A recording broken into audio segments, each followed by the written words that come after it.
എന്താ ഈ പെണ്ണുങ്ങളൊക്കെ ഈ കർമൂസിയും കയ്യിൽ പിടിച്ച് നിൽക്കണമെന്നല്ലേ? പെണ്ണുങ്ങൾ മാത്രമല്ല, ഈ കണ്ട മനുഷ്യന്മാരൊക്കെ കിട്ടിയ പപ്പായ കയ്യിൽ പിടിച്ച് നിൽക്കുകയാണ്. ഒരാൾ ഉയരത്തിൽ കായ്ച്ചു നിൽക്കണ ഈ പപ്പായവും ഞാനും തമ്മിൽ എന്താ ബന്ധം എന്നല്ലേ? തമിഴ്നാട്ടിലോ കർണാടകയിലോ അല്ല, ഈ തോട്ടം മലപ്പുറം ജില്ലയിലെ കൊണ്ടോട്ടിയിലെ പരതക്കാടിലാണ്. ഈ കാണുന്നതാണ് അബ്ദുൽ മാലിക് എന്ന മാൻറ്റി. എല്ലാ പ്രവാസികളെയും പോലെ വാർത്തായ്ക്ക് ഇറച്ചിപ്പത്തിരിയും കൊണ്ട് കരിപ്പൂരിന്ന് വിമാനം കയറിയ ഒരു പാവം പ്രവാസി. കുറച്ചങ്ങോട്ട് കഴിഞ്ഞപ്പം മാൻറ്റി അർബാബിനോട് പറഞ്ഞ് ജിന്നെ ഉറൂച്ചടിച്ചിട്ട് വിട്ടാളെ, ഞമ്മക്ക് ഇത് ശരിയാവൂല.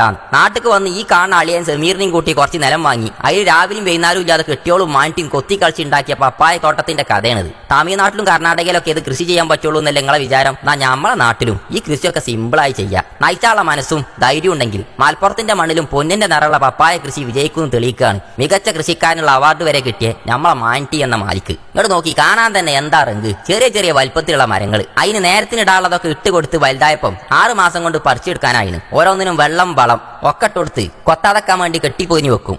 ഈ കാണുന്നതൊക്കെ രാവും പകലില്ലാതെ ഈ മനുഷ്യൻ നയിച്ചുണ്ടാക്കിയ പപ്പായ മരങ്ങളാണ്. നേരം സംശയങ്ങൾക്ക് ഉത്തരമായി നേരിട്ടെത്തുന്ന ഈ കൃഷി ഓഫീസറും മാതൃകയാണ് കേട്ടോ. മരത്തുമല കായ്ക്ക് മഞ്ഞനിറം വീണ് തുടങ്ങിയപ്പം എല്ലാവർക്കും ഒന്ന് ടേസ്റ്റ് നോക്കാൻ കൊടുക്കാൻ ബലി തീരുമാനിച്ചു. അങ്ങനെ സ്വന്തം കെട്ടിയോളും പ്രിയപ്പെട്ട അമ്മയും അളിയ ജമീറും പഞ്ചായത്തിലെ മെമ്പർമാരും കൃഷി വകുപ്പിലെ ഒപ്പത്തിനൊപ്പം നിന്ന് കാര്യപ്പെട്ടവരൊക്കെ ചേർന്ന് പപ്പായ പറിച്ചാൻ തുടങ്ങി. ഇതാണ് കൃഷി ഓഫീസർ.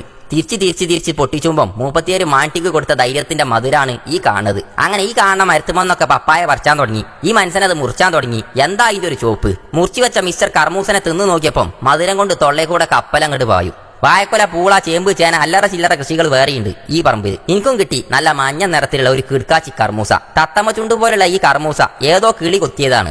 ഒന്ന് കിളിക്ക് കൊത്താൻ കൊടുത്താലും ഈ കാണുന്ന ബാക്കിയുള്ളതൊന്നും ഒരു കിളിക്കും തൊടാൻ പോലും കൊടുത്തില്ല നമ്മളെ മാറ്റി. കാണാൻ വന്നവർക്കും കൂടിയവർക്കും എല്ലാവർക്കും ചെത്തി കൊടുക്കാൻ പപ്പായ എന്നറിയപ്പെടുന്ന ഒരുപാട് ഔഷധ ഗുണങ്ങളുള്ളേ. മുഖത്ത് തേച്ച് ഫേഷ്യൽ വരെ ചെയ്യാൻ മാത്രം ഹോർമോണുകളും എഫക്റ്റുകളൊക്കെ ഉള്ളേ. മുഖത്തിന്റെ തിളക്കം കൂട്ടണേ. സൗന്ദര്യത്തിന്റെ കാര്യത്തിൽ അതിന് വേണ്ടിയതൊക്കെ പപ്പായയിലുണ്ട് എന്ന് പറഞ്ഞേ. പ്രായം കൂടുന്തോറും ഗ്ലാമർ കൂടണേ നമ്മളെ മമ്മൂക്ക വരെ പറഞ്ഞു പപ്പായ എന്താണ്.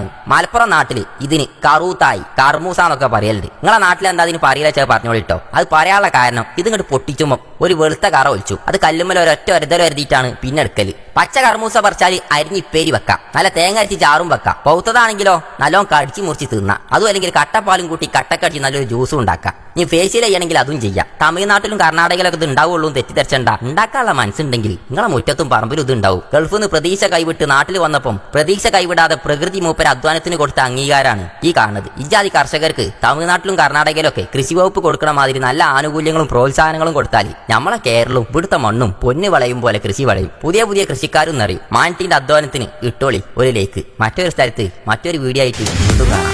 ഇഷ്ടപ്പെട്ടാൽ ഇനി ഇതുപോലത്തെ വീഡിയോകൾ കാണാൻ നിങ്ങൾ ഇഷ്ടത്തോടുള്ള ഒരു ലൈക്കും നിങ്ങളെ കമന്റും നിങ്ങളെ ഷെയറും നിങ്ങളെ ഫോളോയും നമ്മളൊപ്പം ഉണ്ടായിക്കോട്ടെ. അതുണ്ടായാലേ അടുത്ത വീഡിയോ നേരത്തെ നിങ്ങൾക്ക് കാണാൻ പറ്റും. ഫോളോ ചെയ്തോളി.